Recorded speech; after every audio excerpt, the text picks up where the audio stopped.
Bismillahirrahmanirrahim. Assalamualaikum warahmatullahi wabarakatuh. Perkenalkan, nama saya Amalia Lestari, NIM 2211028. Di sini saya akan menjelaskan apa yang dimaksud dengan Pancasila sebagai pandangan hidup bangsa Indonesia. Pancasila sebagai pandangan hidup bangsa Indonesia adalah sebagai baru bagi seluruh masyarakat Indonesia dalam bertingkah laku sehari-hari. Pancasila sebagai pandangan hidup menjadi landasan moral kepedulian manusia sepanjang masa. Bisa menjadi cara untuk menyelesaikan persoalan budaya, sosial, ekonomi, dan politik agar negara kita semakin maju. Warga negara Indonesia jadi memiliki acuan untuk membangun dirinya berdasarkan apa yang menjadi cita-cita bangsa. Kedudukan Pancasila sebagai pandangan hidup bangsa, yang pertama, petunjuk menyelesaikan masalah. Selain menjadi pedoman untuk berperilaku, Pancasila juga memiliki petunjuk untuk menyelesaikan masalah atau konflik di Indonesia, baik konflik budaya, sosial, ekonomi, ataupun politik. Yang kedua, pembangunan karakter. Nilai-nilai yang terdapat dalam Pancasila dapat dijadikan pandangan hidup serta membangun karakter. Dengan kata lain, masyarakat diharuskan memiliki kepribadian yang sesuai dengan nilai dan norma Pancasila. Yang ketiga, pemersatu bangsa.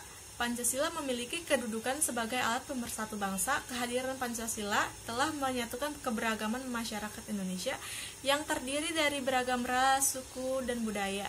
Tanpa kehadiran Pancasila, masyarakat tidak dapat akan bisa bersatu sebagai nusa dan bangsa seperti sekarang.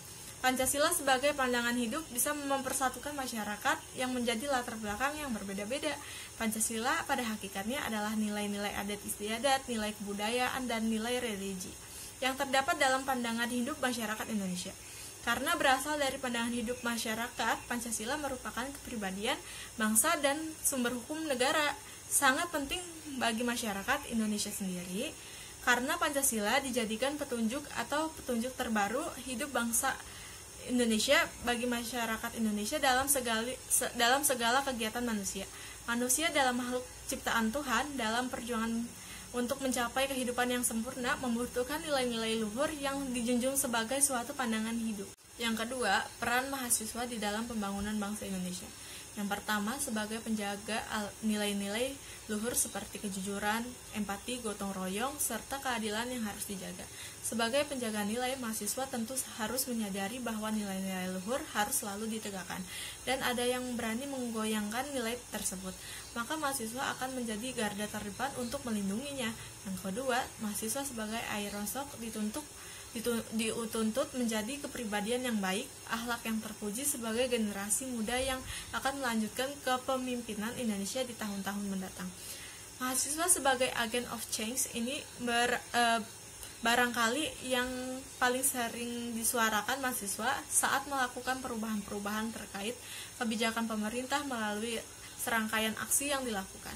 Mahasiswa adalah agen pengubah yang harus berdiri di barisan paling depan, menyuarakan aspirasi rakyat. Apabila ada yang salah dengan pengelola negara ini, peran mahasiswa sebagai agen pengubah harus muncul. Itulah sebabnya mahasiswa kerap melakukan gerakan-gerakan mahasiswa melalui berbagai aksi di lapangan. Yang ketiga, mahasiswa sebagai guardian of value adalah bagaimana mahasiswa bisa menjaga nilai-nilai kebaikan yang ada di masyarakat. Nilai-nilai seperti kejujuran, gotong royong, empati, keadilan, integritas, dan sebagainya adalah hal yang harus dipertahankan keberadaannya di masyarakat.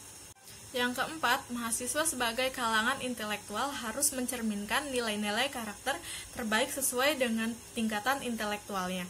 Pendidikan sebagai upaya pembentukan karakter idealnya muncul dengan perilaku moral terbaik yang ditunjukkan oleh seorang mahasiswa. Hal ini adalah peran idealnya dalam mewujudkan kehidupan bangsa yang beradab. Yang kelima, mahasiswa sebagai social control merupakan peran yang paling penting dan signifikan di masyarakat.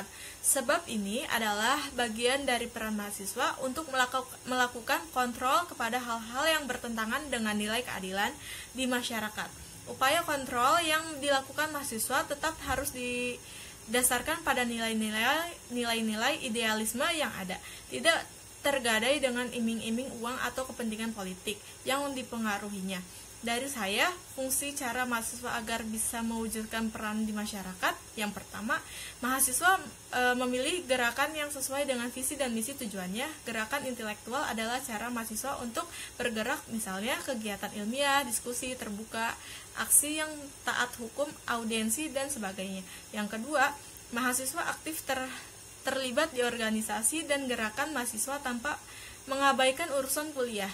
Yang ketiga, mahasiswa memiliki manajemen waktu yang baik sehingga bisa menjalankan persoalan sosialnya di masyarakat, bertanggung jawabnya pada orang tua dan diri sendiri. Terima kasih. Wassalamualaikum warahmatullahi wabarakatuh.